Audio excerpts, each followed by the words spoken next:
Un buen día, oyentes. Somos de la institución educativa Comercio 32. Somos del cuarto grado y mi grupo está conformado con mi persona y mis compañeros, mi compañero Marco y mi compañera Jennifer y mi compañera Grace y mi persona, como dije. Bueno, yo iniciaré mi tema, que es el primer tema que me tocó, que es el virus. Todo lo que es sólido se desvanece en el aire. Bueno, ahora les voy a comentar sobre mi tema. ¿La pandemia es realmente una crisis o es algo que ya veíamos venir? Aventura de Sousa nos dice que te deja pensando, el aseguro que no es una crisis normal, que nos tomó por sorpresa, que el mundo que ya vivía era un estado de crisis permanente. Hace décadas, solo que ahora se hizo más evidencial. Santos dice que el neoliberalismo es básicamente la forma en la que funciona nuestra economía actual. Ama las crisis. ¿Por qué? Porque cuando hay una emergencia, el Estado mueve millones para salvar a empresas grandes y a los bancos, pero curiosamente siempre falta presupuesto para la salud o la educación. Entonces, cuando el autor habla de la normalidad de expresión, se refiere a que el sistema usa las crisis como excusa para el miedo o para decirnos que tiene que aceptar recortes por el bien de la economía. Como dice el autor, las crisis permanentes se utilizan para legitimar la escandalosa concreción de riqueza o algo así. Con esto él nos quiere decir que la normalidad que tanto queremos recuperar después de la pandemia en realidad es un sistema que ya estaba roto hace mucho tiempo. La pandemia no creó problemas de desigualdad, simplemente los puso bajo un reflector, ya que no podemos hacernos los ciegos. A continuación, mi compañero. Ya, yo voy a seguir lo que dijo mi compañero. Ahora yo les voy a hablar sobre un tema que se llama la trágica transferencia del virus. Cuando el mundo se detuvo en 2020, muchos creyeron que el virus era como una luz que iluminaba una habitación oscura. Fue que se encendía de golpe en una habitación, revelando muebles, grietas, desorden. Y sin embargo, el virus era como consecuencias, causas y muertes. Pero nos mostró eso. Esa luz nos mostró un solo problema, sino tres, que eran una forma de resultado imposible para entender un solo de los otros, que era el capitalismo, el colonialismo y el patriarcado. Sosteniendo estos tres sistemas son independientes de un error sobre la pandemia que se encargó de desmentir lo que puede la explotación laboral. Muchos turnos estadounidenses son salarios precavidos, trabajadores considerados. Sin embargo, la explotación racial heredada del colonialismo, sin reconocer el peso invisible del trabajo y de los cuidados históricamente de las mujeres, como explicaba Santos en 2020. El capitalismo, el colonialismo y el patriarcado son sistemas separados, si no se sostienen mutuamente, o sea, son unidos. Esta idea fue clave para entender la crisis sanitaria. No volvió por todo igual. Y también nos habla sobre el caso de las mujeres migrantes y de su clase baja. Esta forma muy concreta, durante la pandemia muchas mujeres trabajaban de doméstica personal, saliendo de casa sin seguro médico y sin posibilidad de hacer teletrabajo, que son por videos, y debieron saliendo de casa mientras el virus circulaba. Ahí actuaba el capitalismo, que las mantiene en trabajos precavidos. A ser migrantes, de muchas de estas mujeres ni siquiera tenían papeles en raro acceso o la seguridad social del país donde vivían, y así que las dejaba sin protección legal ni sanitario. Actúan en el colonialismo, que se ubican en ciertos racialismos en los puestos y demás. Y la única de eso nos hablaba de ellos cuando llevaban a casa era el turno de un aguantador, que eran ellas, no de pareja de sus hombres, sino de quienes cuidaban a sus hijos, a sus familiares enfermos, y sin que nadie les pagaba ni reconociera su trabajo. Ahí es actual donde ellos vivían, sobre el cuidado de las mujeres.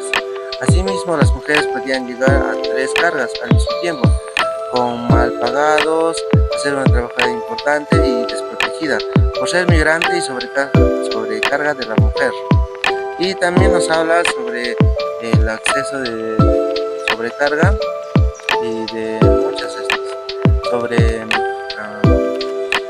sobre frente a esta evidencia, cualquier intento de solución de ataque solamente uno de estos frentes al fracaso, mejorar las condiciones laborales, cuestionar el racismo estructural o promover la igualdad de género, sin tocar el modelo económico que sostiene para equilibrar una sola pata, que es sobre una pata de la mesa.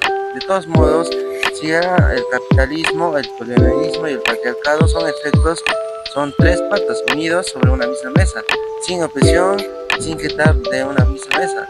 Además, en Israel, por eso la verdad de la lección dejó de ser la pandemia.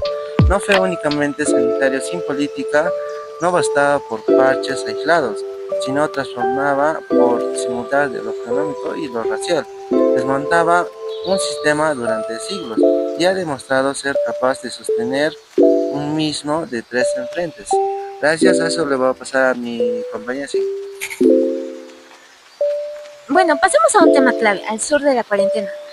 Hace mucho a veces escuchamos la frase quédate en casa, pero Boaventura nos hace ver que esta consigna es en realidad un privilegio de clase. La cuarentena no fue igual para todos. También tenemos el tema de las mujeres. Santos las llama las cuidadoras del mundo, no solo por su labor o el cargo que llevan en casa, sino también porque son las primeras en la línea en enfermería y ¿qué más? Podría ser también en asistencia social. Y pues además el confinamiento las dejó atrapadas con sus agresores. Eso lo podemos ver en las cifras. ¿Cómo? La violencia doméstica se disparó, por así decirlo, durante la pandemia. Y pues el lugar seguro de su hogar se volvió inestable para muchas. También tenemos luego pensamos también en los trabajadores informales. ¿Cómo le puedes pedir a un ambulante de la calle que vive de eso, que vende productos, que se quede en casa? Es una disyuntiva terrible. También pues podríamos también incluir una frase que dice morir por el virus o morir de hambre. No tienen ahorros ni un sueldo fijo que los respalde y es algo grave. Bueno, y tampoco podemos olvidar de los que son invisibles para el sistema, como los refugiados en campos de internamiento, en situaciones precarias. Y bueno, ahí el hacinamiento pues no es que no es imposible, solo que es imposible cumplir las normas sanitarias en ese lugar. Como dice Bonaventura, el sur no es un lugar geográfico, sino un espacio-tiempo de sufrimiento injusto. Con esto quiere decirnos que pues eso no es un lugar exacto en el cual sucede, sino varios lugares. En cualquier lugar se da ese acontecimiento. Y pues también nos hace ver que la cuarentena o la pandemia fue un gran reflejo de que pues está a tu suerte. Si no tienes ahorros, ni dinero o protección, el Estado te abandona. En simples palabras, te deja a tu suerte. Bueno, eso fue todo. Le paso la voz a mi compañera. Ya, bien, yo les voy a hablar sobre la cruel pedagógica del virus de estigmatización. Bueno, en este capítulo el autor nos habla sobre la pandemia, lo cruel que fue, lo muy duro que fue obligado a la humanidad que aprendiera lecciones importantes a través del virus, bueno, a través del sufrimiento, el miedo, el dolor, la pérdida de sus familiares, amigos, seres queridos, hasta sus empleos. Bueno, estos fueron interrumpidos su tranquilidad de su vida, cómo llevaban día a día cuando llegó la pandemia. Reflexionaron sobre las verdades, sus prioridades sobre la sociedad.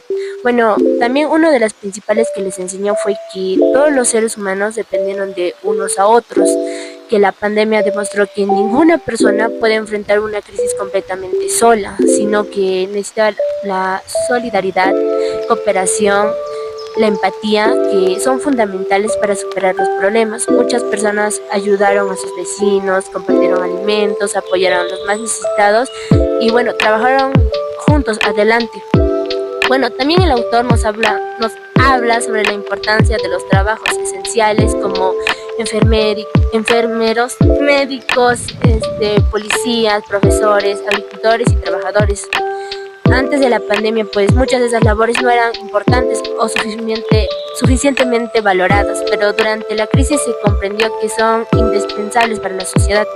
Además de que la pandemia hizo que las personas reflexionaran sobre el cuidado del medio ambiente. Durante la cuarentena las personas pues ayudaron al planeta, mejoraron, ya no simplemente era tirar y botar, porque la pandemia nos hizo cambiar un poco. Bueno, en otras lecciones importantes fue que la necesidad de fortalecer el sistema de salud, la protección social, y muchos países pues no estaban preparados para esto, para enfrentar una enfermedad muy fuerte, lo que demostró que la importancia de invertir en hospital médicamente. Escucharon y hablaron sobre sus problemas, también sus programas que también se podían ayudar entre ellos. Bueno, el autor señala que el virus nos enseñó a valorar las cosas, más simplemente de la vida, como la familia, la salud, los amigos, los seres queridos, el tiempo que compartimos con las personas que queremos. La pandemia nos recordó que el bienestar humano debe estar por encima de todos o de nuestros intereses económicos, sociedad. ¿Por qué? Porque es más justa, solidaria, que es posible si aprendemos las lecciones que dejó en el libro que nos cuenta. Que no simplemente está lo económico, sino que saber que todos estamos y que nos tenemos que apoyar, ya que algo impactante nos pasó en la pandemia. Bueno, eso es todo, gracias. Muchas gracias por su atención. Ahora, para despedirnos, les daremos a conocer cada una de nuestras frases. Bueno, yo daré a conocer mi frase. La pandemia es una pedagogía cruel porque nos enseña la fuerza, los límites de nuestros sistemas. A continuación, mi compañero. Bueno, yo daré a conocer mi frase, que es: no podemos volver a la normalidad porque la normalidad era el problema. Ahora le daré a mi compañero. La cuarentena no fue igual para todos, reveló las desigualdades del mundo. Ahora le paso la voz a mi compañero. La crisis también puede convertirse en oportunidad para cambiar. Bueno, ahora sí nos despedimos con la siguiente pregunta para cada uno. ¿Qué enseñanza dejó la pandemia a la humanidad? Esperamos sus respuestas en los comentarios. Y también les recomendamos leer el libro de Buenaventura de Sousa. Muchas gracias por su atención. Bye.